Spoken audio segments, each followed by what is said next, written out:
Hello বন্ধুরা, আবার একটি নতুন ব্লগে সবাইকে স্বাগত জানাচ্ছি। আজকে আমার এক বন্ধুর অ্যানিভার্সারি, সে আমার খুব কাছের বন্ধু। তা আমরা রেডি হয়ে গেছি, এখন দোকান যাই।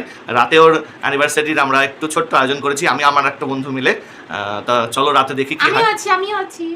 তোমরা যদি ভিডিওটা তেহট্ট থেকে দেখো তাহলে তেহট্টের একটি খুব ভালো একটি দোকান, বন্ধু মহল। তোমরা এখানে আসলে কেক নিতে পারো।